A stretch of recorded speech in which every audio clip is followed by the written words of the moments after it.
Okay, got it. All right. Too. Today is Thursday, June 29th. I am fortunate to be with Earl, Gerheim, and Steve Bernston, combat correspondents with the United States Marine Corps in Vietnam. And we're going to be approaching things from the aspect of the correspondent. So I open the floor, gentlemen. When you were in the field, how would you go about finding stories? What would you do to get those write-ups? Well, Ernie, you want to go first or what? no, from my perspective, you got stories because most of the time you saw the action happen, or you heard about the action because you were out in the field with grunts, and if you're out there in the mud and the blood, then it's pretty easy to come up with a story because you observe it, or you know about it happened because somebody told you. Some of the grunts would tell you, here's what happened with Skylinsky. Skylinsky fell in the hole and found a punji stake. Well, I know, I can go write a story about that. He missed about it. Or, the two squad leaders that finished out their terms with guns getting shot off, you were there. And so if you were with the unit and you'd worked with them before, then they came to trust you, they'd come and tell you a story. Well, I was kind of a slow starter when I got there, just learning what kind of stories we really wanted. I'd gone through the 2-week combat correspondence photographers orientation course at Camp Pendleton, which was invaluable. They just taught you about the Marine Corps, how I didn't know that S2 was the intelligence people. I didn't know, just things like that. S3's operations, they could fill you in on what they're going to do. And we got to see a lot of movies and talk about things. But then I got to Vietnam, and the guy who was our team leader had been there, and he had this aversion to putting himself in danger. So he said, well, you go there, you go out with the battalion CP. Well, that's nice. The battalion CP, it's like the commanding officer. It's like but they're not a tactical unit. They're like in the middle of everything, but you don't see anything with them. So I went on about 3 operations, and I'm with these guys. And all I did was get rained on and eat sea rats. I mean, there's action, but you're not near any of it. So then it dawned on me, something's amiss here. So one night or one day, I just said, heck with it. So I started hooking up with the rifle companies and platoons. Like Bernie said, you're there when it happens, or they tell you right away what happened. I spread out a whole lot of my stories one time. And the best ones, I actually witnessed this stuff occur. And that's how you got the stories. There was one thing you could write that you always got published, and that's anything involving civil affairs work. I called it the goody two-shoes stuff. And it was showing that we were helping out the villagers. I did a story about how they found cornmeal in a warehouse, the 3rd Battalion, 5th Marines civil affairs officer, which was alien to the Vietnamese diet. So they taught him how to make hush puppies. And that story wound up in Stars and Stripes. They were cutting 50-gallon drums and making bathtubs and going out and bathing kids to prevent skin diseases. Anything good like that always got published and it was valuable. We were trying to help the people as much as we could. And that's something that made us look good. But you get to where it's usually the individual, what happens to the individual Marine was what I always look for. I did the overall type news stories, and they really, they weren't as good. And a lot of them you didn't see get published. But man, you write about, I had one story about a guy, and I was right behind him when it happened. We're up north. I was with Echo Company, 2nd Battalion, 3rd Marines, near Quezon, going up a hill, and the point man gets hit. Point man falls into a shell hole. Well, this Sergeant Percy Love of Chicago, goes in to help him. Unfortunately, the guy was dead. And Love gets hit with a burst of fire. Bullet goes through his helmet, didn't hurt him. Bullet shoots his 45 out of his hand, didn't hurt him. A grenade landed in the hole, didn't go off. Well, that was a heck of a story. In fact, it made Stars and Stripes, which I think which was a big, I think the whole time there, I only had like 3 stories in Stars and Stripes, but it was in a lot of the other Sea Tiger, things like that. But you see this type of thing, or we're out on an operation once, and this guy's out on the perimeter, and this NVA walks up to him, handed him his SKS, and put his hands up. Well, I didn't see, but I'm right there, and I go up and talk to the guy, John Harmon. That made a really nice little story. A lot of it, and then once they know you, it's kind of interesting. You could be, just sitting somewhere, and somebody said, "Hey, did you hear what happened, such and such?" And then you could go right over there and talk to them because they knew you, and they knew you. They get something out of that. Part of the on the the negative side of it, a lot of people thought anything you did was supposed to be in the Sea Tiger. And I was with one unit, and the battalion adjutant, who should have known better, thought I was supposed to be passing out Fleet Hometown news releases. Well, that was their job. And some guy re-enlisted for 6 years. He thought that should be in the Sea Tiger. Well, come on, that's not going to be in there. You wouldn't have room for it. Who cares? That's not that newsworthy.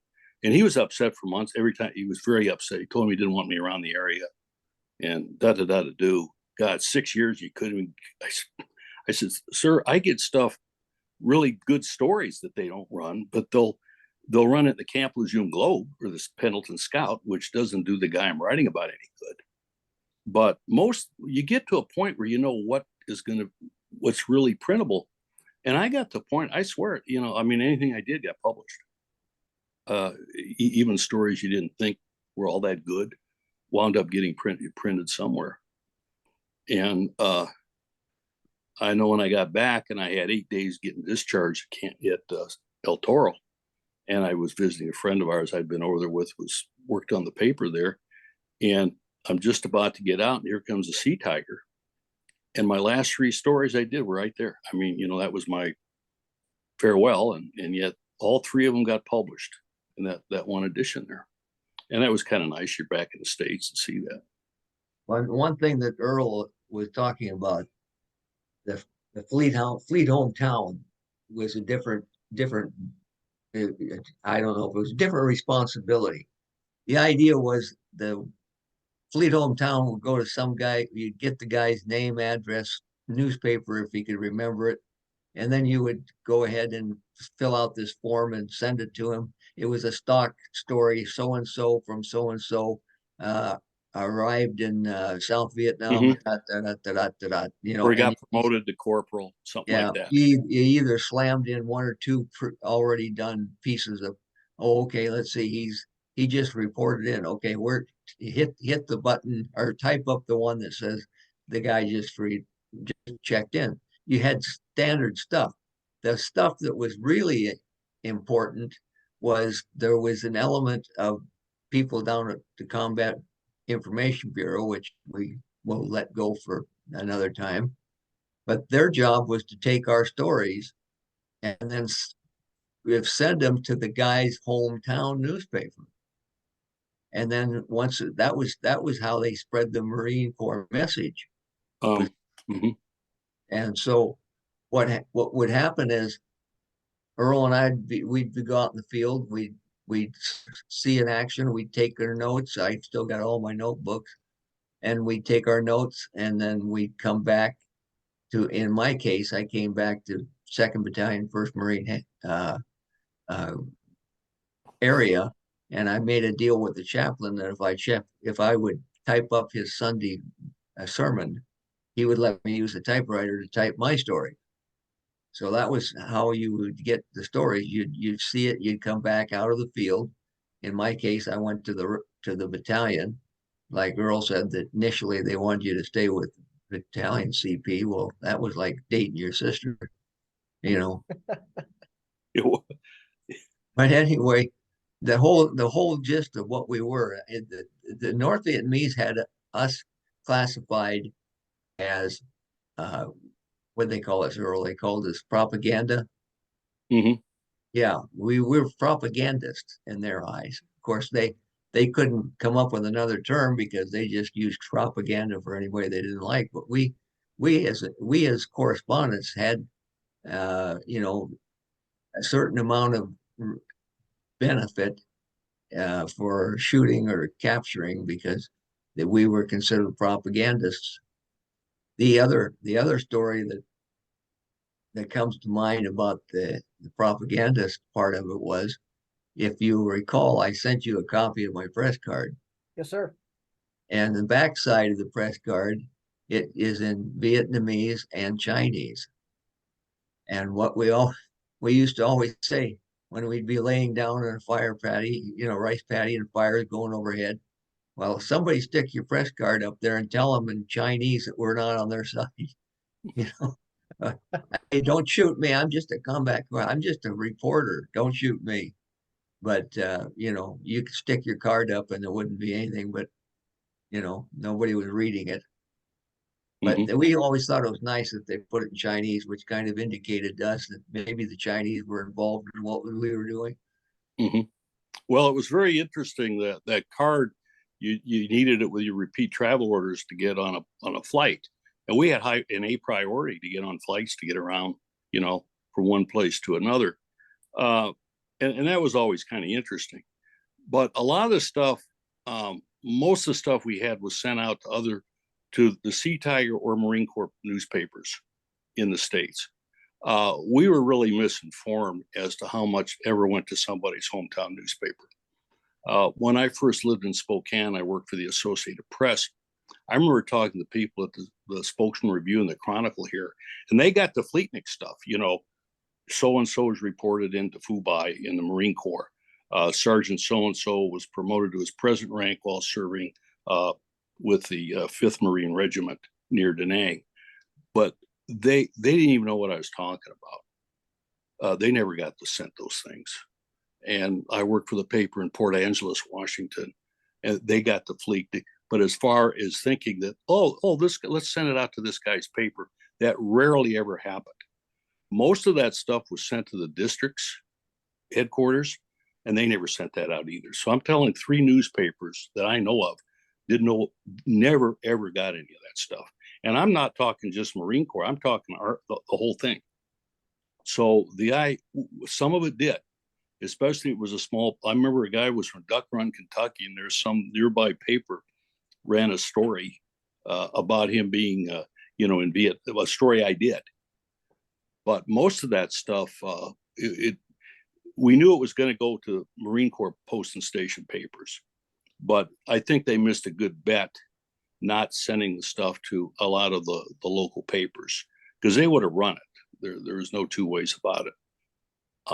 And it was disappointing when I found that out. I don't care what they told us. That's not really what happened. Though in some cases, once in a while, it slipped through the cracks and it got to somebody's hometown paper. But then again, if it got printed in the Sea Tiger, he clipped it out and sent it home to his parents. So, what the heck? At least it got printed someplace. Right. Mhm. Now, But with the repeat travel orders, if I may, gentlemen, you should be able to see the repeat travel orders Bernie sent me. With these orders, could you just go anywhere in country as long as somebody was willing to take you? Well, in a way, we were responsible, though. I mean, there's a lot more we could have gone and done if we'd wanted to. We also had a SOP signed by the chief of staff of the 1st Division, basically saying, don't screw with these people. If they cannot be impeded with in doing their jobs. You cannot mess with that. them. Was on the front part of our press card. Well, no, this was written out like this. I had the doggone, it was like 2 pages. Signed by the chief of staff of the 1st Marine Division. I must have missed that one. And it had and they're not to mess with you. And that's another story. I got stuck one time with a unit where I first met John Pennington, photographer. Unfortunately, was later killed with Ed Sullivan in June.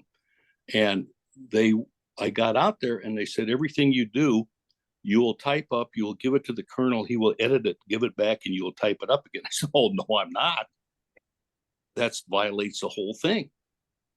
So I called in to Da Nang, and unfortunately, the press chief we had there, Well, you do what they tell you. I said, I'm not doing this. Like heck I am. So we escaped. That's a funny story. I got to write sometime about how John and I escaped from this unit. Got back out. Your question, Zach, was about did these orders help us get rides? Well, yeah. Mhm. When we were going back to the field, we would go down to the 415th Aerial Port in Da Nang and go up to the duty sergeant and say, "Look, I'm trying to get up to Phu Bai, or I'm trying to get up to Da Nang, Dong Ha. You got anything going that way?" And you give him a copy of your orders. He'd take a look at it and say, "Well, yeah, there's a CH-36 coming in, and it's going up to Phu Bai. That'll get you halfway up to where you want to go." Yeah. Or It also, you could also just go down in the smaller fields. If you were up in Pine Tree or some of those where you didn't have the big aerial port, you just went to whoever was in charge and said, "Hey, I need to get a ride. You got anything going up here?" And if they would say, most of the times they wouldn't even ask to see your orders, but you had them and you needed them. we actually had an A priority with these. We could get placed above anybody except anybody with military intelligence.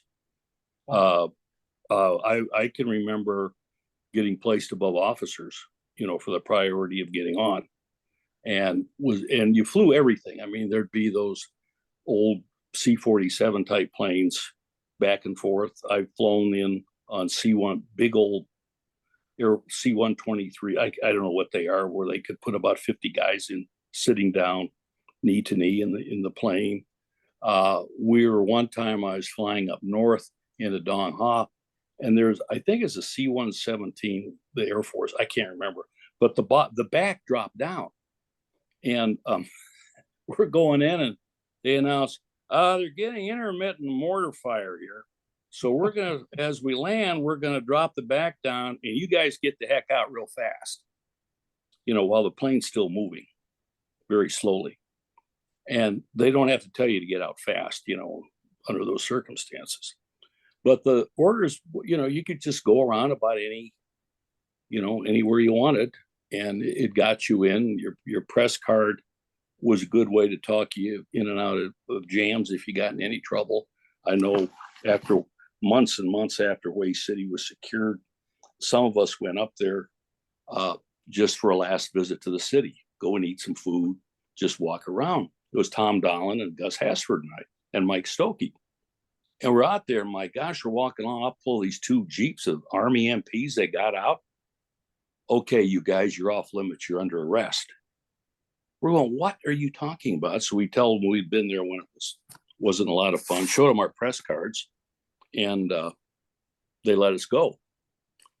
And so we went to the MACV compound, which was Army. We were seeing if there were any Marines up there, and there was a supply operation where they were floating supplies up from Da Nang and Phu Bai down the river into to Hue. And the staff sergeant in charge, I'll never forget his name, Josiah Hill. I knew him at Quantico. He was a supply officer at supply NCO at Officer Candidate School. So I got a story about a Marine up there. So they said, "Well, you can go to the MACV compound." And I said, "Okay, I've been there before." It wasn't real fun. Well, the Army's got it. We walk in, introduce ourselves to this Army captain. He said, "Well, welcome back, guys." He said, "Hey, you can buy some chits and visit our club here." I said, "Oh, okay." So we do. We walk in. This is a full cocktail bar. This isn't a Marine club with lukewarm cans of Ballantine. This is a full cocktail bar. And I'm going, "Oh my gosh, whatever happens, I hope they don't mortar and kill me before I'm able to enjoy myself." Well, it was a lot of fun, and I felt bad for the other guys because I wouldn't leave, and they had to get me out of there. I'm not leaving. You got to be kidding me. They got scotch on the rocks here. I mean, come on, are you kidding me?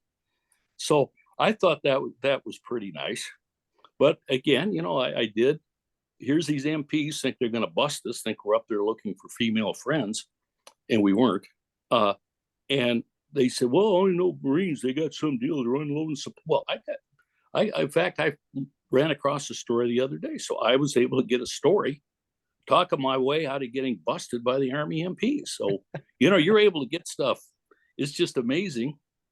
And then when I was in the hospital, I got some interviews with some of the guys I'm on the ward with, and the Red Cross girls let me use their typewriter, and I typed up some stories and mailed them back to our ISO, in-country mail back in Da Nang. So you're always able to find something, you can do. I had one story I learned the hard way you don't do. One of the guys I was medevac with off of Operation Auburn, he'd been wounded and they were surrounded by the main force VC, and he played dead. Wow. As they're around. And then as these guys walked away, he got up, shot two of them, put a bullet through his radio, and ran like hell. He'd been hit pretty bad. Well, they got real upset because I should have thought better. They killed the story right off the bat because, if that got published, then the enemy's going to go through there shooting guy, you know what I'm saying, that aren't dead. I mean, they're wounded. They're just going to not take any chances. And I realized that wasn't a smart thing to do.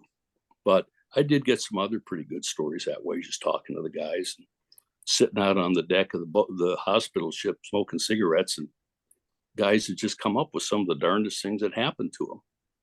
And one of the guys, he had been on that operation, VC was in a spider hole.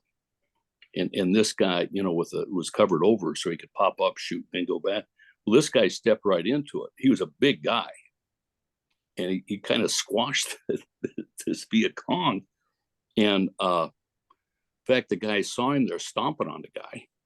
And then he got up and used his weapon on him. There were certain things that we're not supposed to even write about. We could not mention napalm, which was like big surprise. The other thing you couldn't mention were flash rounds on tanks. I read that story one time. I went out with the unit, and we had 2 tanks with us. And they located targets, which were on a couple berms beyond us. And they fired around, and I went down to see them retrieve the bodies. And there were all these little darts. Mm-hmm.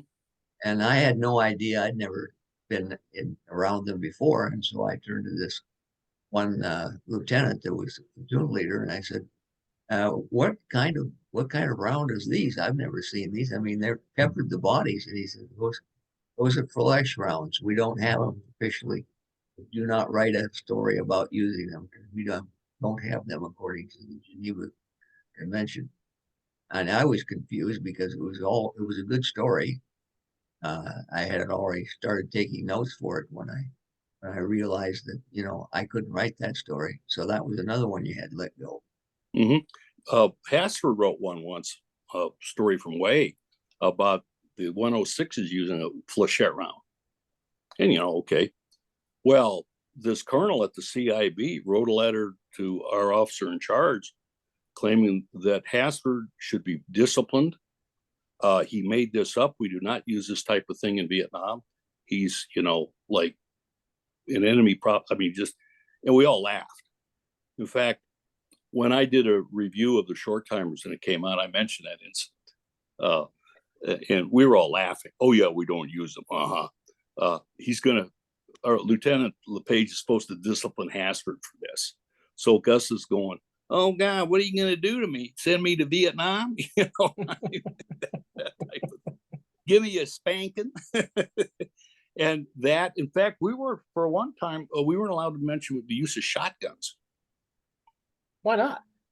Don't look at me. I don't make the rules. Because I did a story about a foreman, Herb Haynes, who's with Echo 2-3, which is one of my units. In fact, I got 2 Purple Hearts with him, so I call it my unit. And he carried a shotgun. He was a corpsman. I mean, he could cover himself, and he would call Shotgun Haynes. So I did the story, and they said, "You can't. No, we don't use shotguns in Vietnam." I said, "We don't." You know, there's just stuff like that. You just didn't mention it. You know, you could wrote many times about airstrikes. You just didn't. Obviously, it was left to the reader's imagination as to what was dropped, but you couldn't mention napalm, and that was a pattern the jets had. They'd come in and drop the napalm first, then the snake eye bombs, and they'd strafe with the 20 millimeter cannon. You know, there was a order of fire that they did. But yeah, no, we couldn't mention the use of it. I mean, even though they started using it in the Pacific, for Christ's sake. But I guess it was just considered, I don't know.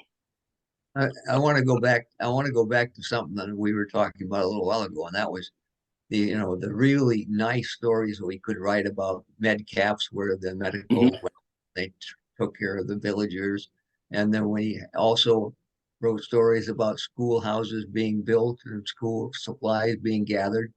The one that I remember well was Da Nang had a Catholic orphanage not too far from where the headquarters were. And so people had started taking things to, we Marines found the need. Some wrote it. I didn't write the story, but I read it. I forget who wrote it now. But anyway, the sisters were grateful for everything, and of course, the Marines, being overly generous, would take money and then toys down to the kids and school supplies. And the nun, they were bringing in some food, and she said, "This is really good. We need food." But she said, "If you could bring us cigarettes, we can get more money for the orphanage by selling cigarettes than we can get by selling. So we would appreciate if you could bring us cigarettes." And so that was a good story, you know. I remember there were nuns in Hue City. Yeah. And then along Long Cove, this one village I loved, there we call it a Catholic Ville because it had a Catholic church and everything. And the nuns are also practical nurses. I mean, they basically did the medical care for the villagers. And they were French. And I remember talking to them at Long Cove. And they were like basically given to the church by their parents. You know, here's one daughter, and maybe she's not going to get married or something. And they became nuns and were shipped places. And like I remember one telling me she didn't think she'd ever see France again. I mean, she'd been there, I don't know how many years.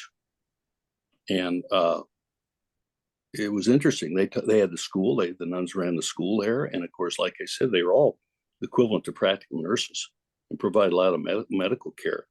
But Bernie is right, because see, we could buy a carton of Salem's for $1.30 in the PX, and then the nuns could sell them for 50 cents a pack. And so it was more lucrative bringing cigarettes than it was bringing food. I mean, basically the nuns are black market, whatever they needed. And then there was a guy, what they called Repro. They did the printing, orders and stuff like that, was in Fulby. And there's a staff sergeant there. Been a heck of an athlete one time. He was African American, and when I was on mess duty for a while, I was in charge of the staff NCO dining area. I'd have to clean it up, get stuff, and they had perks and this guy I'd always had the big cans of juice out, and he'd be one of the last people to eat lunch because he was, busy working at the print plant there at Quantico. And he remembered I always had, cans of tomato juice, pint, everything. And so I ran into him there and I said, "Say, is there any chance to get some notepad, just anything we could give to the school down there?" And he said, "Well, we got to trade it for something." So I had one of the engineers I knew deactivate a couple of captured Chi-Com enemy grenades and gave it to him. And I think he swapped those to Seabees for some booze. So everybody was happy. And we got a whole bunch of notepads and just paper, and took it down, gave it to the nuns to use in the school. and show how things have changed. This Long Cove was beautiful. I mean, white sandy beach. They had a Marine cap unit there, so it was fairly.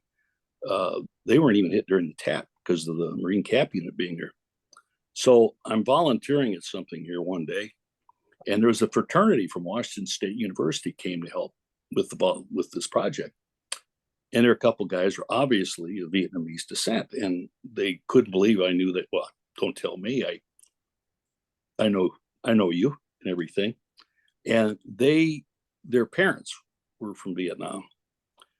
And one of them, the family came from Lang Co, and I about fell over. I said, "Oh my God, Lang Co, that used to be." There was an old French railway station there we fortified. I think Dennis has that in the photo site. And now it's part of the way in the train that runs there up and down the country. Oh, and white sandy beaches. They said, "Oh yeah, God, there's Marriott's there. There's a water park. I mean, I always used to say that this is a resort waiting to happen." And that's what it was. And they said, "When were you there?" I said, "Oh, about 1968."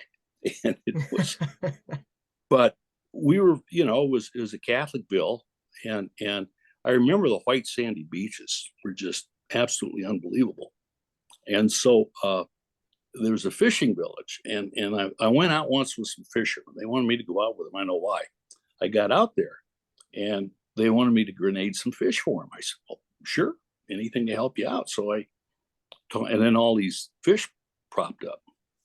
Well, I only did it once because it created a real price problem there, because it flooded the market very temporarily at that point, because they came back with all these, fish that were died by concussion instead of being hooked. And I thought that was nice. I kind of helped them out there.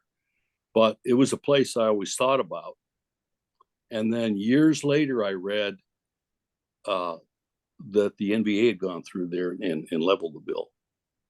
And I was very upset. I mean, I cried. I mean, this was, but of course things changed, and now it's a resort, and people go there to have a good time, swimming in the water, white sand. There's a Marriott there. There's a water park, for heaven's sakes. So things have changed, but with our jobs, we could do this. And I think Bernie'd agree with me. I mean, I could just go down there and wander off and visit with the villagers. I mean, what are they going to do to me? That was the unbelievable freedom that we'd had. We didn't realize until years later. It was just unreal. But I mean, the Marine Corps would never allow it to happen again, I'm sure. But you have this contingent of, and we never had more than maybe a dozen, maybe 14 at the most. It could go down to 9 depending upon who was rotating home. But here we were, a unit that really had the minimal amount of supervision, as long as we stayed out of Da Nang, and stayed out in the field. That was a lot of reasons where we stayed in the field, because we didn't want to go back to Da Nang and be screwed with. But we had to go back once a month. We had to go back once a month to get our mail and get paid, because the Marine Corps was insistent upon monthly payments. And so we'd come out of the bush after being out there for 20. So we generally came in around the end of the month. So, most of us have been out in the field for three plus weeks. We'd come in and get our mail, which there was no way you could forward them, because they didn't know where we were. And so you get a month's worth of mail and you get your pay. And so, you get cleaned up a little bit. You go have a few beers, more than probably you should have had. And, after about 4 days of unwinding, writing our stories, of course, they only had, like, if I remember correctly, we had 4 typewriters. So we had to kind of make our stories in shift. Somebody'd have to go write theirs in the morning, somebody'd have to write in the afternoon, somebody'd have to write at night, because we didn't have enough typewriters for everybody. But the thing is here we were producing good copy, good stories. It was a very talented group of people at the time we were there. And we could hop a 6-by going to another place if you wanted to go down to 5th Marines and get out of the 2nd Marines, and the stuff was that we kept producing, you know, and even sending it in from the field. You know, some of us, we would always find somebody with a typewriter and ask if we could use it. And so we would file stories from the field. Sometimes we would go, we'd have to go back to Da Nang for something, but most of the time it was to file story. And then as soon as we got done filing the stories, out we went again because we did not, it was not a good environment for Snuffies. Well, I was lucky. I got moved up to, we opened a shop there where Hassford was, Dennis came up there, Tom was there, and Stokey in Fubai called in Task Force X-Ray. And I got sent up there during the TET, for heaven's sakes. You know, I had all my gear. They said, Pat, go up there. And it was bare bones compared to Da Nang, but there was none of that military pettiness up there. I mean, the chow was terrible. The beer wasn't cold. The PX they had up there didn't have that much stuff at all. But so what? But there wasn't that doggone division rear, you know, nitpicking stuff that they had. And I liked it. We had a lot more freedom up there.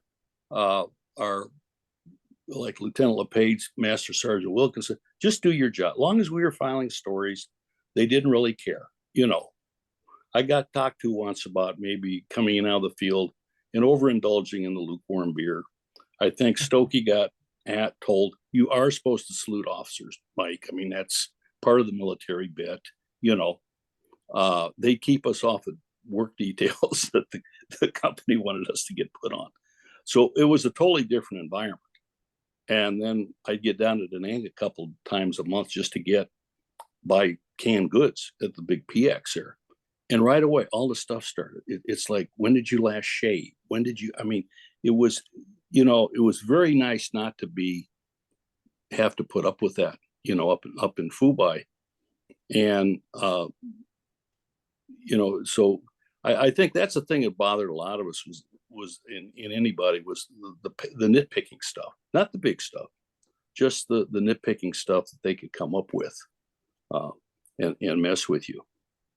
But I like the we had ways of messing with them too. But how would you mess with them? Oh, there were ways. There were ways. You know. They had one time, you know, he had there for the Fleet Hometown news releases, and there's a staff sergeant. I mean, that's all he did is do these. And one of the things they had to do, and it was kind of sad, is we had the casualty reporting Quonset hut next to us, and they'd have to get the KIA cards every morning and go through to make sure that if there's a Fleet Hometown news release, you don't send the thing to the guy's page. So and so's reported into Da Nang for duty, and he's not with us anymore. And luckily, I didn't have that. Used to be a standard thing. You got in there, and you had to spend like a month doing that. Yeah, I was there 3 days, and they sent me down to the 3rd Battalion, 5th Marines. I never had to do it. Well, they had Hassford doing it. Gus didn't like doing it, so he messed it up. I mean, he'd intentionally misfile stuff. He'd screw things up. So the staff sergeant he worked with, Howe, and he was really kind of nice. He said, Hassford, you know, let me just do that. You don't have to do this anymore. You know, they found other stuff for him to do, but he went in there and messed it up, so he wouldn't have to do it anymore. One of the things with the Fleet Hometown news releases that were very interesting, you had to put down your schools, okay? And for some of the officers, you know, U.S. Naval Academy or University of Nebraska, you know, whatever. And it was something how many enlisted guys would write down 9th grade or 10th grade. One of our friends that I know Dennis has talked about, Pat Kaler, we were with this company on that No Name that Dennis got the magnificent pictures out of.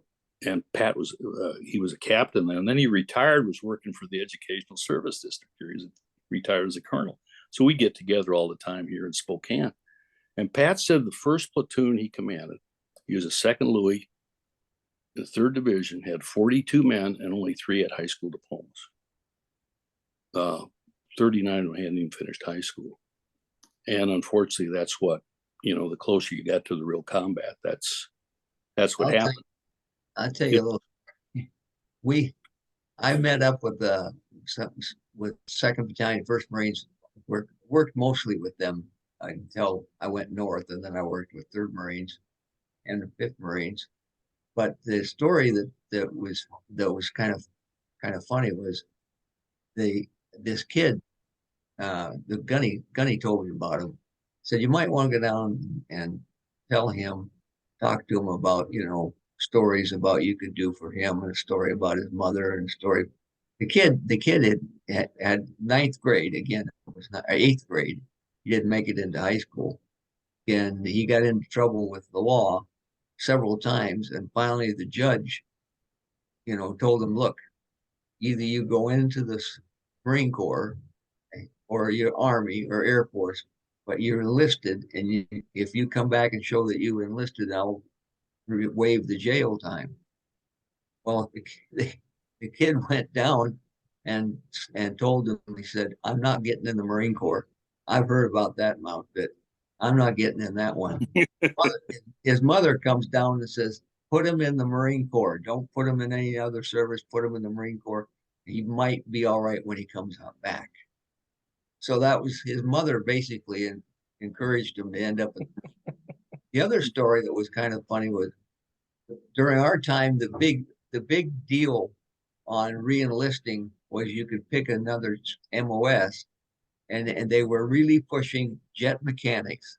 In other words, airplane. You had a Yeah. It was. I'm trying to think of the name of it now. Aviation guarantee. If you would sign up, reenlist, they give you aviation guarantee. Well, aviation guarantee was a big deal. And I can remember one night we were digging in up around Contien when we were working out there, and it was kind of quiet just before it got dark. And this one kid said, "I'm not supposed to be here." And so another guy in the other position says, "Why not?" He said, "Well, because I was aviation guaranteed." And he said, "And then I was supposed to be in the aviation because I signed up for that." The guy says, "They didn't tell you had to take a test, did they?" "No, they didn't tell me that." I had through my high school Facebook stuff, guy, Ferndale High School in Detroit. There's a guy was in the Marines over there same time I was. I just didn't know he was there. And he was in the air wing, and they had a tremendous amount of training to get in there, And he worked on, I think, the A4s, a squadron at Da Nang. And he said, well, he spent 2 years there. I mean, he's in the air wing. I mean, what a deal. They got air conditioned barracks and good food, and the sergeant's club had mixed drinks. I mean, good Lord, you had to be an officer somewhere else to get that. And he said at one time, no more than half those planes could fly. I mean, we're 100% ready. And he said he had it made. I said, well, I remember back and forth. I said, what did you do? He said, "Oh, I worked on the SAM radar jamming devices on the planes." He said, "Pilots love me." I said, "Oh my gosh." He said, "Yeah, they, always were taking care." I said, "I would too." You want to make sure that's going to work right when they're shooting those missiles up at you, And so it was, somebody had a lot of training for something. We got to know the Seabees up there in Fubai, and they're a neat outfit, I think. And I met a guy from the best purveyors of booze we ever found. Oh, for heaven's sake. Yeah. And I met a guy over there, one of the guys we were with knew somebody. At any rate, this guy was from Tacoma. I said, "Oh my gosh." So we're talking, and he was an electrician. And he was an E6. I said, "Well, how long you been in?" He said, "Oh, about a year and a half." And the thing with the Seabees is they were very well trained. And they wanted he was already a journeyman electrician working in Tacoma. So he went in the Navy, guaranteed Seabees, and he got promoted to E5 out of boot camp. And a year later was an E6 first class because he didn't have to go through any training, and he was a great value to them. And I thought that was pretty cool, that they, service taking rewarding a guy, for the skill that he had. And they also had, had quite an unlimited supply of booze. And they love to trade. And they trade or buy, and they had a club down in Da Nang near Red Beach, and the word was out around. And you could get a bottle of Chivas Regal for $2.10. And all you had to do was go there and see. CB Chief Wilkins up there in Dong Ha told me it'd be okay if you sold me something. Well, they knew that. It was going, we would do that. But I just found the CBs to be just a neat bunch of guys. And they were older, very well trained. And they certainly got in situations sometimes where they were combat troops too. They could take care of themselves.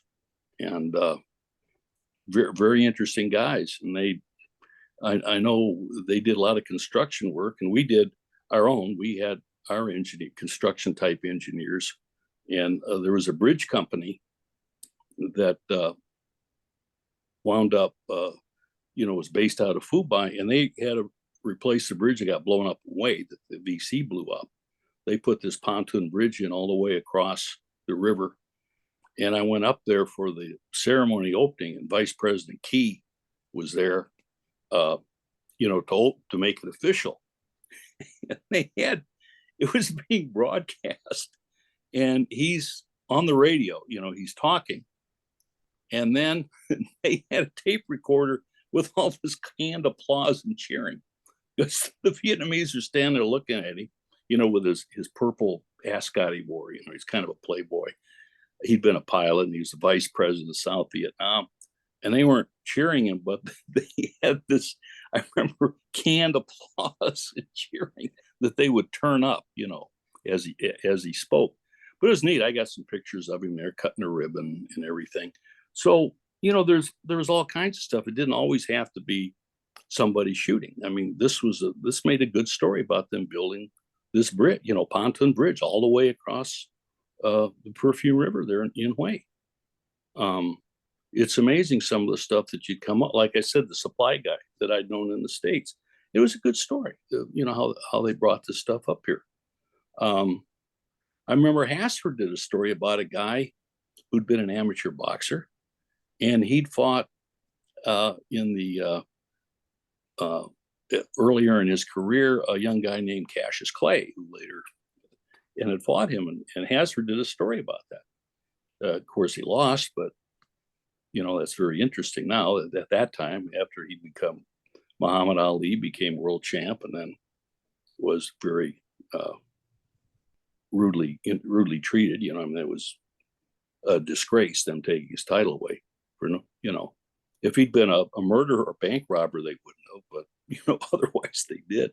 But there's stuff like that you'd come across that were good stories that you didn't necessarily mean somebody getting shot or having to shoot back.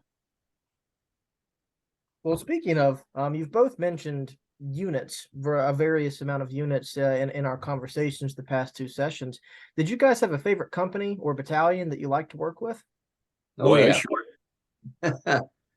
I was basically the storyteller for Echo Company, 2nd Battalion, 1st Marines, because they were a company that I was went to, and I was welcomed.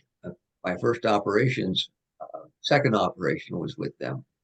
And they had a captain by the name of Pratt, who was a Naval Academy grad. And he was really a nice gung-ho guy. And he always wanted his company to be in the forefront. In other words, if they were in the front. And so he invited me and sent the gunnery sergeant down to see me. And said, if you want to come along on the patrol, well, you're welcome to join us. Well, I got in there and I got to know several of the squad leaders and several of the platoon leaders.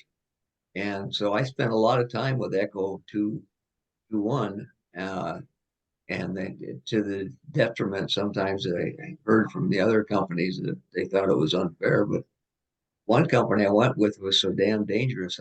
couldn't wait to get away from them. They had no leadership and no guidance, and I could tell that they were doing nothing but tripping tripwires. So I got away from them, and they always would say, "Well, why don't you come with us?" And I said, "Hey, well, as long as you got Lieutenant so and so, I won't be traveling with you." But I worked with I worked with 5th Marines, 2nd Battalion, 1st Marines on the south side way, and then I worked with 1-5 Delta Company, 1-5 on the Citadel side. But most of my writing skills were done staying with 2-1. 2-1 ended up at Pontian for 60 days, and I stayed up there with them off and on. But yeah, I had favorites. I had a couple that I knew I wouldn't go near with a 10-foot pole. Well, I could choose it. I didn't have to be ordered. Mm-hmm. I had 2. One was Kilo, 3rd Battalion, 5th Marines, which was commanded by Fred Smith. And then another one was Echo, 2nd Battalion, 3rd Marines. That was a 3rd Marine Division unit, but they were OPCON of the 1st Division. But then, of course, we're with other units too. I was up in a way, I think I was with about everybody. Everything was mishmashed together anyways, so you're with them. Then I was on operations with other, you wind up with a lot of different units by the time you're done, but you did have your favorite ones. And like Bernie said, there's also the ones you stayed away from where their company commander was reckless, got a lot of men killed because, you didn't value, and you stayed away from people like that. And in fact, there was one company commander at 3-5 told me he didn't like me. He didn't want me around. I said, thank goodness, because this guy was constantly getting his ranks thinned just through recklessness and daring do instead of using supporting arms. We were on an operation one time and I was with Kilo Company, Fred's company, and we were the point company. And I think I was with the 2nd platoon. And we came up an area and he didn't like the looks of it at all. Not at all. And he said, I'm calling in an airstrike. This just doesn't, And up comes this company commander, John Neotis, who commanded Lima Company. He goes, what the hell's going on here? He said, well, we're going ahead. So he took his company past us into this area and they walked right into it. Got a whole bunch of guys hit and everything.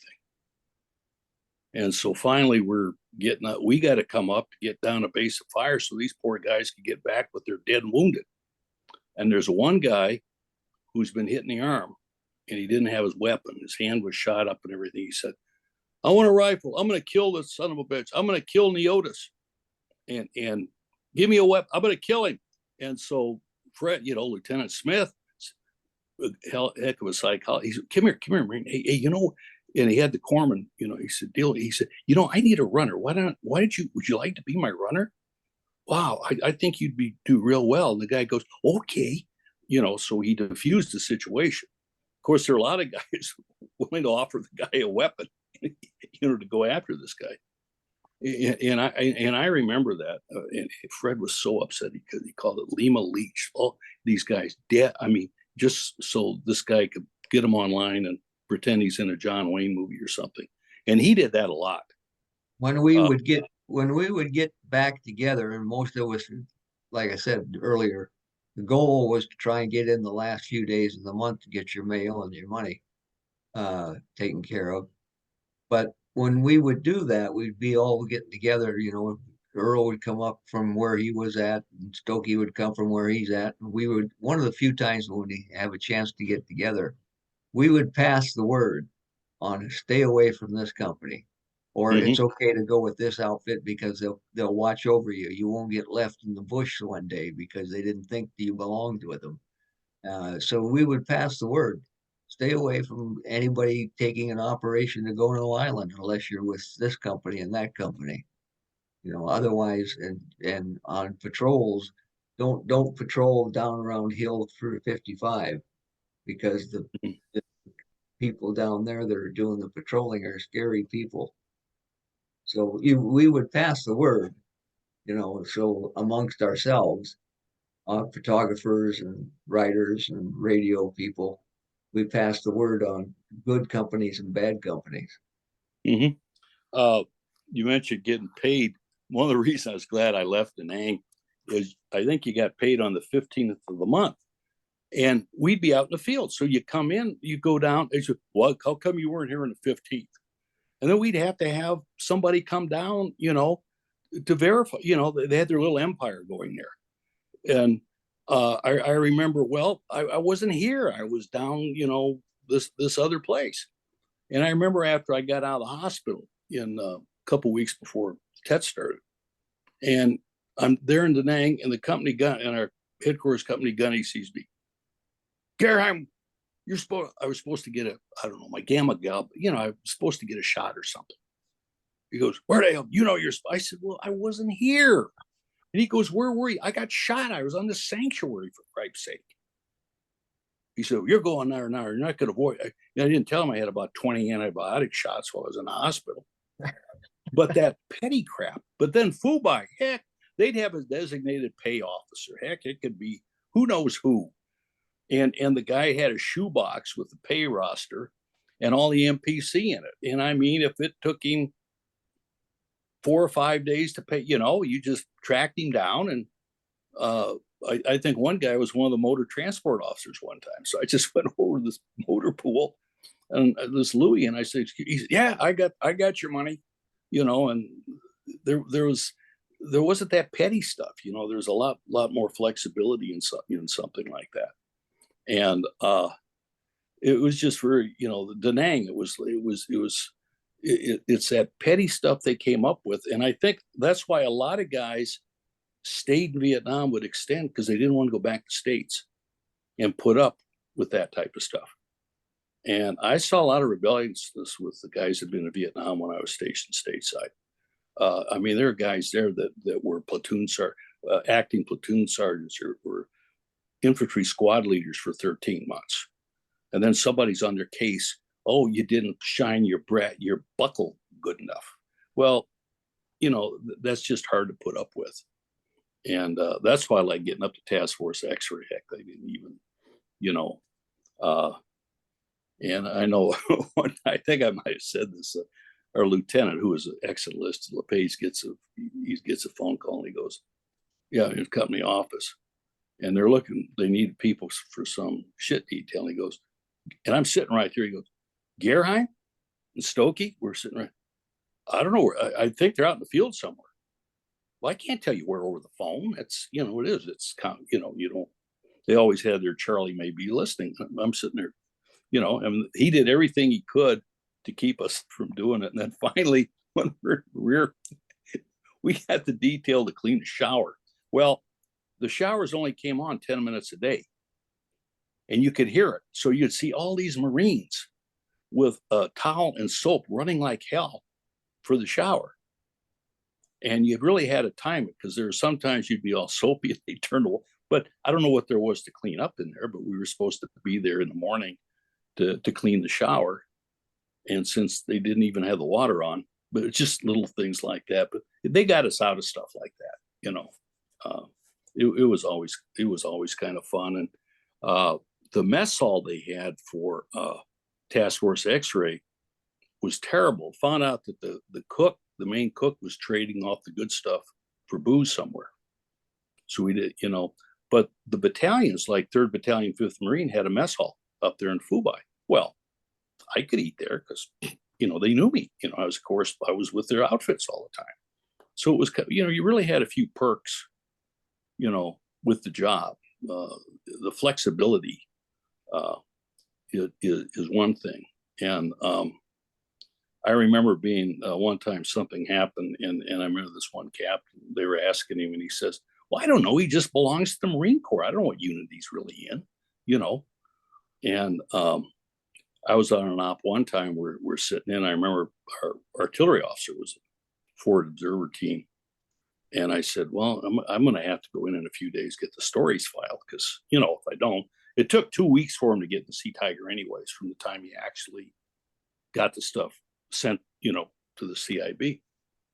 And he said, you mean you could leave at any time? I said, one of the guys said, he didn't even have to be here. That's why we call him crazy. I said, well, this is how you do your job, though. you know, how else am I going to do that? And as one of the officers was telling somebody once, I've been with him through thick and thick.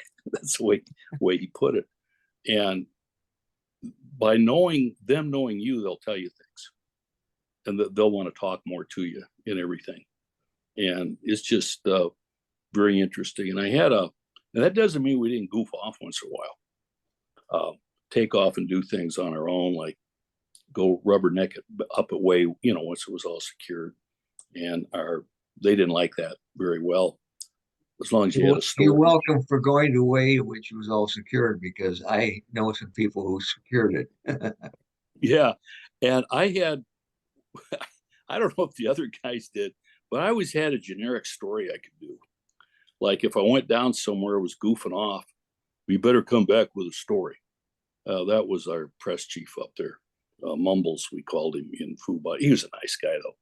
Well, I did this. I had the notes on a story about how the 81's Fire Direction Center worked for the 81 mortars. You know, they had the plotting board and all that. And long as the guys were still alive, it was a good story. Finally, I went down, and I was down in Langco goofing around, and came back in, and I did that story, checked, made sure that the guys are still around. And I did that story. And then I had a story. They were in way up at a place called Claymore Pass. And a Malay well, I'd find out later, it was a Malay sun bear had wandered in the lines. Poor thing was just hungry. And we had a guy on a listening post. And we hear this blood-curdling scream. And the guy's running. Well, God, he's sitting in the hole, and this bear comes up and starts licking his face or sniffing at him. And he reaches there, and here's this bear. Well, that would scare you.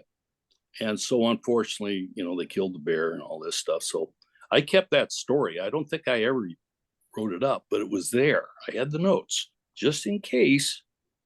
Okay, Earl, where you been? And you got a story, you know, but I never did have to use that particular one. And it was kind of interesting, you know, look at it. It's just some poor hungry animal coming down there. There was another one. I knew a guy in recon was out on an insert way up in the mountains, and a tiger started dragging him away. And you talk about having nightmares for life. And he wasn't hurt, and the guy shot it and everything like that, skinned it and things like that. That made the sea tiger. I've got that copy. Oh yeah, and actually the guy did it was a staff sergeant, Jack Jensen, I think was the one that wrote the story. And it was pretty interesting, you know, that type of thing going on. And you can imagine how frightening that must have been, to be dragged off thinking you're going to be a midnight snack for this tiger. But, you know, by the time we got done over there ecologically, I don't know what kind of wildlife was left. I mean, for heaven's sakes, between all the shelling and the Agent Orange, you know, their environment was kind of goofed up. Speaking of the repeat travel orders, I had to get down to, I was up in Fuba and I wanted to get down to Da Nang. And I go over there, and I can't remember what the deal was. They didn't have anything going out for a while. And so one guy says, "Did you try Air America?" I said, "Who are these guys?" Well, there are these silver like C-47s. Well, I didn't know that was a CIA airline. I mean, it was just a nice plane. So I go over there, and the guys, they're wearing Hawaii shirts and sunglasses. The Air America guys. And I said, say, are you going down? Could I get a flight? And they said, "Who the hell are you?" And I showed them my press card, my repeat travel orders. And they said, yeah, but okay, here's the thing. You don't load your weapons. That camera goes into your pack. You don't take it out. I said, okay, that's fine with me. So I get on the plane, and it takes off. And usually you went out over the South China Sea, you know. Well, no, it's heading west. And all of a sudden I realized we're not in Vietnam anymore. I mean, it's all very jungly and everything like this. And so they got this pallet on parachutes, and they're over this hill, and I look down, here's all these guys on the hill. They kick it out. And, you know, I'm watching this stuff. I'm going, what's going on here?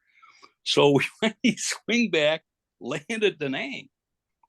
And I said, what airline are you guys exactly? And they said, oh, we fly around, drop stuff for people, do things like that. I said, okay. And it was quite a while later before I found out that was the CIA's airline. In fact, the guy I went to college with became a Marine pilot, and he flew with Air America for a while. And so I'm thinking, who are these people that we go over to Laos?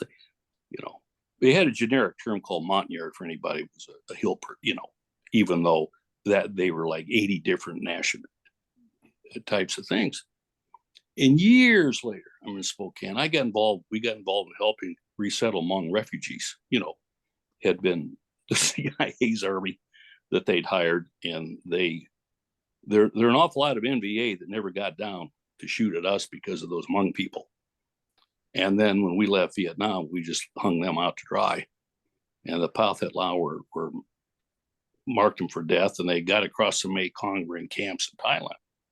So at any rate, we had a community here. We had about 900 or 1,000 Hmong at one time. And much later, I'm talking to one of them.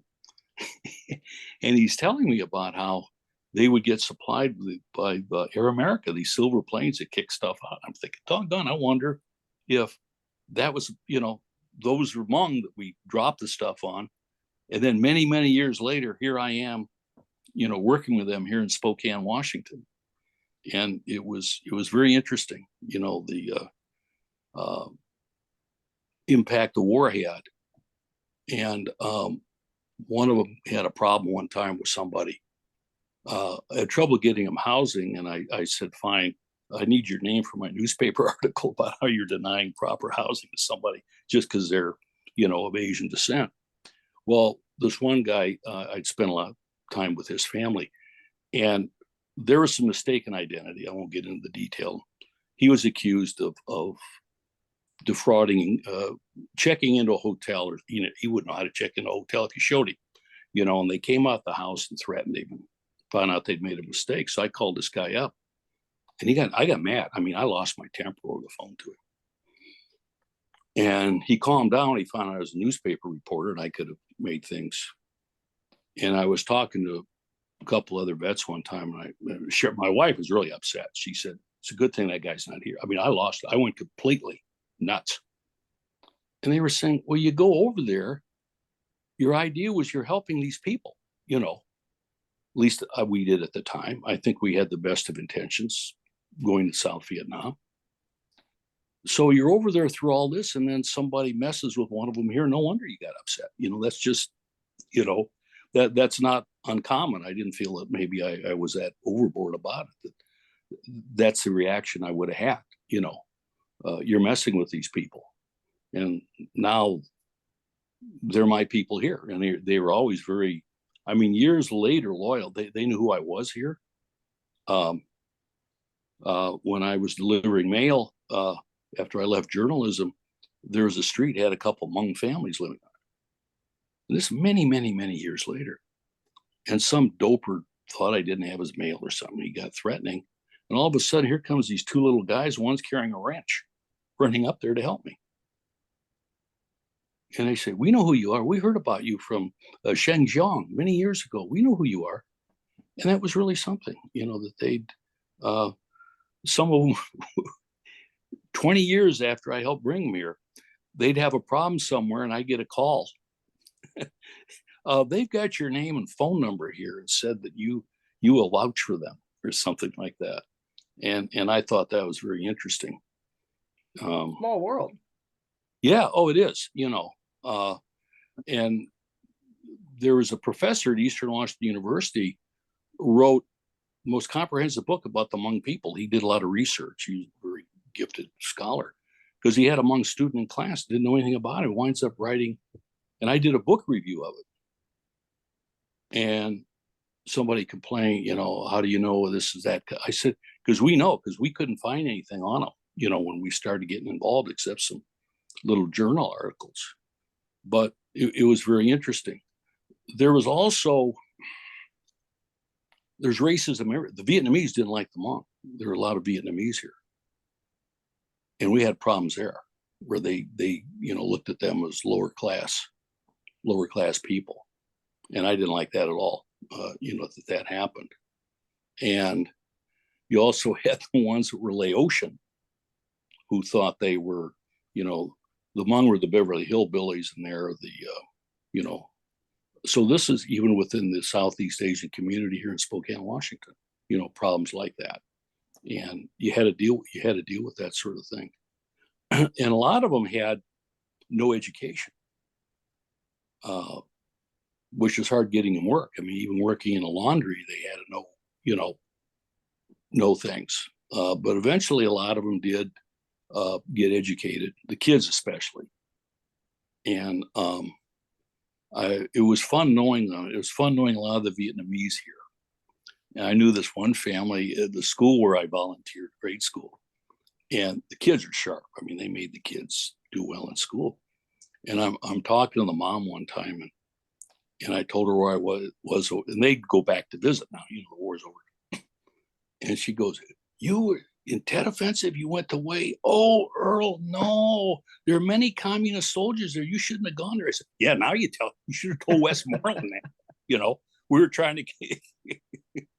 But it was really, I found that very interesting. They've gone full circle. I mean, I know Vietnamese Hmong that serve in our armed forces. I mean, it's like they're going full circle from what their parents had done.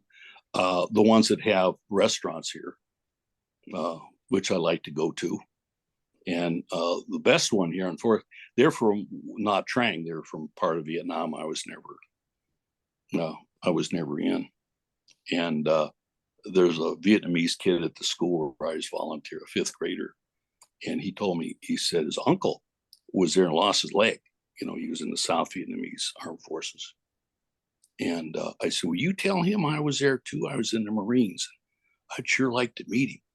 So little Trung Nguyen was his name. He comes in the next time I'm there. He goes, Mr. Gerheim, I told my uncle I met you, and you're in the Marines." He said, "You're in the Marines. You must be a bad dude." And so it stays with you there. I know a lot of vets had trouble with, Southeast Asians. I think because it reminded them of a bad time. I've along the way encountered prejudice from them, and it's I think it was just a reminder of a bad time in their lives, and they had trouble with that sort of thing. Well, But then they're, like myself, I enjoyed doing that. I just thought that was, I've always wanted to learn. I always liked to learn other cultures, and stuff like that. So it was really interesting. speaking of Vietnam, and a question I've had for a moment now, I'll start with Bernie. When did you first arrive in Vietnam, Bernie? April 28th, 1967. And Earl, when did you arrive in country? Dale Dye and I reported in together on the Marine Corps birthday, November 10th, 1967. It's a hell of a day to arrive. Yeah, you're going to remember that. So you get in there, and first get there, we got in at night. You land at Da Nang. You walk out, and there's all these guys going home yelling at you, "You'll be sorry," and everything. And they had all these flares out around the base, dropped by artillery, I'm going, "Oh my God, they're looking for Victor Charlie," for security. They have all these constant flares at night. And it was really humid. And so we knew we had to get up the hill to where the ISO shop was, but do that in the morning, had to just hitchhike up.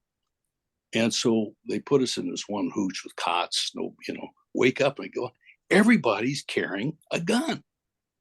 Everybody has a weapon. I'm going, holy mackerel, this is scary, And then there's this guy picking up trash. He's a Vietnamese guy. Was a jam. He was wearing black pajamas. I thought, wonder if he's Viet Cong. I thought that's all they were, supposedly. But the first thing, everybody had a weapon. Everybody, no matter what they, and so, you'll walk, hitch a ride up the hill to get there to report in. And I thought all these guys were on some kind of patrol. You know, everybody's walking around with a rifle. Well, they're just, you know, who knows what they did, you know. But that was the first thing that really hit me, that everybody had a gun, you know. And so the second day I go down, I get a weapon and ammo, and you had to go out and get it was a flat trajectory, the M16. But you had to at least set the front sight, so they had a little place you'd fire. They'd have a guy, you know, get your sight set in. And I remember the second night I'm there, I'm down in our hooch, which is probably as safe as you're going to be anywhere. But there's all this expansive rice paddy. And I remember I had I had a loaded magazine there, and I had it there just in case I could grab it real quickly, though there was no need for it at that point. But you first get there, and it really is. And you realize how little you know. You know, I don't care what kind of training you've had. And like I said, I had, you know, having worked on the newspaper at Quantico, I'm reporting in. I knew all their names. I knew who Steve Bernston was. I knew who Tom Don, you know, because we'd run their stories with all the bylines. So I thought it was like I'm finally made the varsity. You know, I'm here with these guys now, and now I got to become one of them. And you just didn't automatically. Gents, I have to break in here. I've got to run to PT. Thought we might have another time, but I've got to run and in 10 minutes. So I thought I would just leave it to you two guys, and I'll catch up with you another time. Yeah, and I'm gonna have to. I got to go do some stuff in a minute, anyways. Yeah, no, well, that's fine. We can finish it out. Yeah. Bernie, what was your first impression of Vietnam? And then we'll close it out with that and back to Earl. Well, my first impression was somewhat similar. We came in at night on a Continental Airlines. And I remember looking out the window as we came in, and there were red flashers and green flasher strikes. You could see red and green colors. And then, of course, our guy next to me said, "That must be rounds coming in and out." And I said, "Nah, that's just strobe lights." And we landed, went through the same thing that Earl talked about, except when we got there, they didn't have an idea where in the world I was supposed to be. Too late, so they just said, "Look, you know, throw your sea bag on there. You guys can sleep in the bleachers of here until in the morning, and then you get you some trucks and get you where you're supposed to go."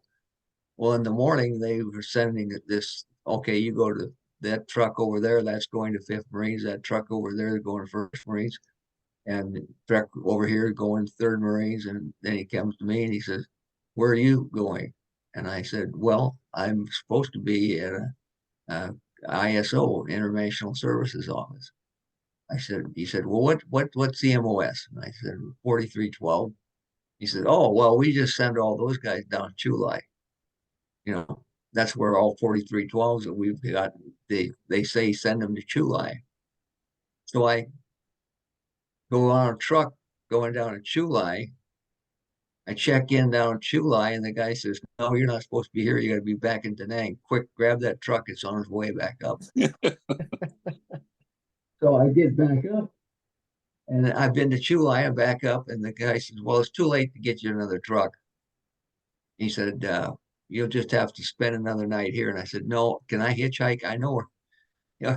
Anyway, it was another night on the bleacher. Next morning, they said, "We're going to send you by a Jeep because there's only one of you going up to headquarters." I said, "Okay, fine." I got up there, and they dropped me off at the bottom of the hill. I had to walk up to, they told me which Quonset hut I was supposed to go to. I went up to Quonset hut and walked in. And the first thing was a guy by the name of forget my name now. We called him the Rock, or Thurman. Thurman, Russ Thurman. Yeah, Thurman. Russ Thurman looks at me and says, "Oh yeah, hey, you're checking in? Okay, come on in." And he gives me a fleet hometown fleet neck to fill out, saying that I arrived in such and such. I said, "Well, excuse me, but I'm not don't need to do this." He said, why not? And he said, well, because I'm supposed to be here. And he said, you're what? And I said, I'm a correspondent. I'm a 4312. I was sent up here.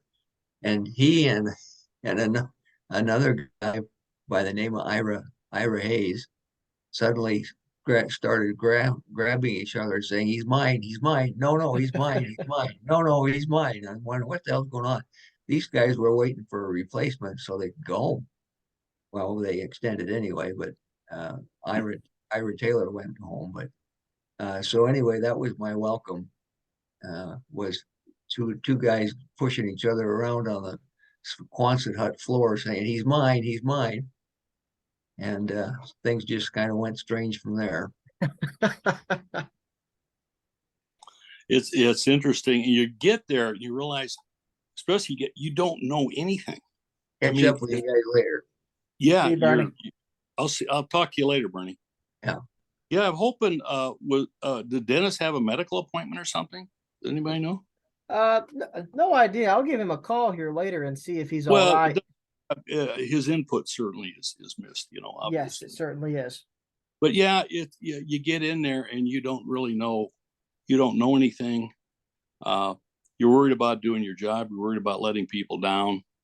And then once you snap in, once you're there, it's a whole together different situation. But it was just kind of interesting. And then you wind up with all this freedom of movement that we had, realizing that you can do so many different things and you're free to do it. You can just wander around here as long as you're getting some work done. And I think one of the other impressions I had, I thought it was a very beautiful country. I'd never been in that part of the world before. Also very dangerous, but it was. I mean, I thought it was a very beautiful country. I thought the people there was almost a delicateness to them, to the Vietnamese as people. I just thought the people were very nice. And I was when I was in Guatemala, we're down there off and on for 13 years. I was in a cafe and there was a couple and she just graduated medical school and she was down there studying Spanish and she was going to do a residency in emergency room medicine in the South Bronx. And she said, "Now, will I be able to use the Spanish there?" I said, "Oh yeah, don't worry about it." And her fiance was there and it came up and I said, did your parents live in Vietnam? And she said, "How do you know I'm of Vietnamese descent?" I said, "I just know, I was over there and everything." It was very interesting. You know, that stays with you, obviously. It gives you some maybe advantage other people don't have. And a lot of the vets I know, there are a lot of them. I had a friend that was teaching stuff through a community college, and he said he really liked teaching veterans of any kind because they're always able to adapt to situations. They're always nothing seems to get them that upset. They can always do things, that maybe some other people don't. And I found that interesting. Though coming back, he had a tough time, with the rest of society at times, Right. even years later.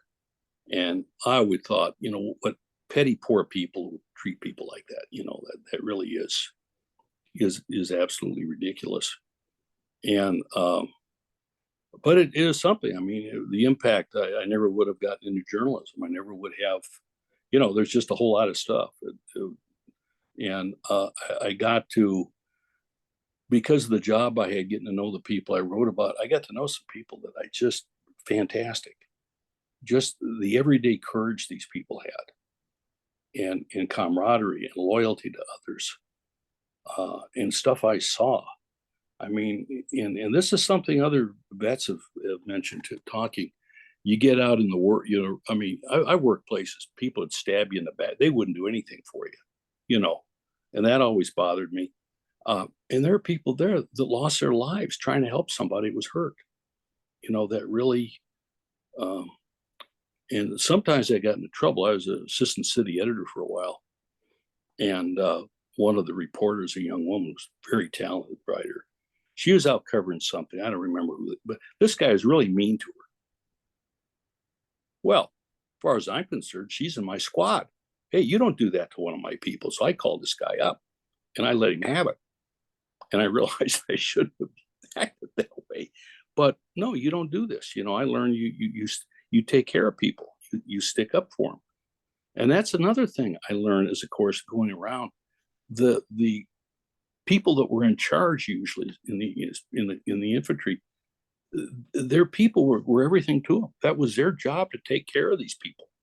You know, make sure they got fed, make sure they're okay, make sure they kept dried their feet once, you know, had dry socks, which was a very important thing then. Of course. And you learn, you learn that and realize you've got to do stuff too. I mean, I knew some of the guys who were correspondents, and they said, well, I don't have to do this, I don't have to do that. Doggone, I would. I'd get there. They want me to go out, you know, in an ambush with them. I'd do it. I'd man the lines at night. They need help packing mortar rounds. I mean, whatever. Bernie will tell you the same thing. You've got to do that because they're doing it, and you're not better than them, you know. And so you would do all of that type of stuff, and it was always interesting doing that. You got to see every aspect of the war because being a correspondent, you got moved around a lot, so you got to see there's, you know, part of the war, and you know, they're lucky. I mean, I don't know what percentage of people in Vietnam really were in a position to get hurt. You know, where they say 2 million people. Well, that includes an awful lot of guys who are on ships at sea too. You know, they extended the Vietnam Service Medal to a lot of things. And there were parts of like, you could be serving in Da Nang and not know there's really even a war going on unless you watch Walter Cronkite on the TV set, you hooch, you know, and that's good for them. You know, people weren't always in that position. And then there were people just were in unbelievable danger. I know like Bernie was up at Con Tien for 60 days, and that became a mini Quezon before Quezon got bad. And you literally, he did a real funny story one time about two guys trying to take a shower, and they couldn't get the darn shower because every time they got over there, they had mortar rounds or artillery shells hitting there. And they had I knew guys would be up there, and being at Con Tien was called being in the barrel. And they would, I think the units would rotate up there for 30 or 60 days. And guys that say they didn't even want to go to sleep. I mean, they just wanted to stay there, you know, in case something happens, that they wouldn't be caught asleep. But there was the story was there was a big on the other side of the DMZ, I think it was called Signal Mountain, in a tunnel. There was a Soviet-made big artillery piece on a railway car, and that bugger would come out, it'd fire, it'd be a big shell, and then by the time they could do anything, they'd wheel it back in, you know, back into the mountain. So these were very and for people to live like that, all, you know, that type of threat. There was one day during the 77 days Quezon was hit real bad. They took 1,300 rounds, mortar, rocket, and artillery rounds. And it's just knowing people going through something like that. A guy I know at Quantico, we came over about the same time. He was a postal clerk.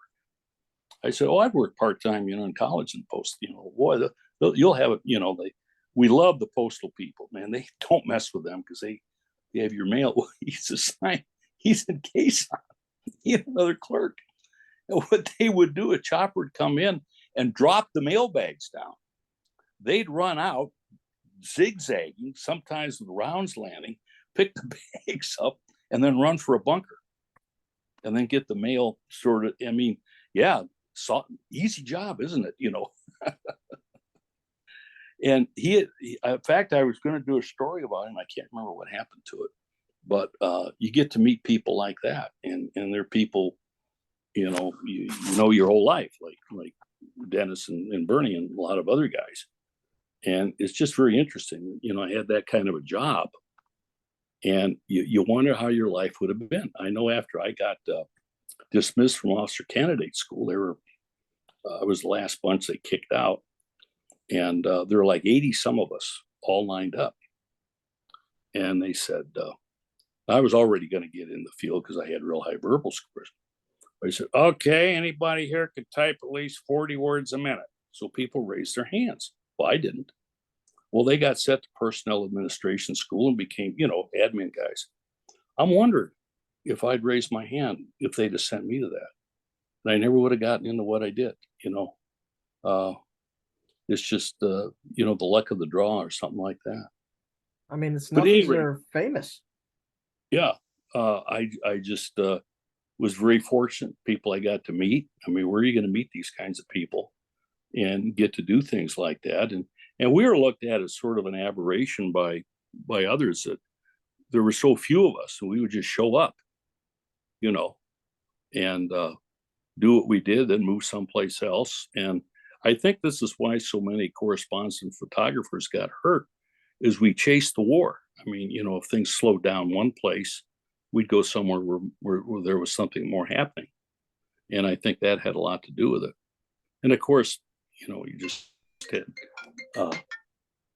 I'm gonna have to let you go here. That's okay, I Earl. got a call. We'll get together Okay, next I'll week. talk to you later.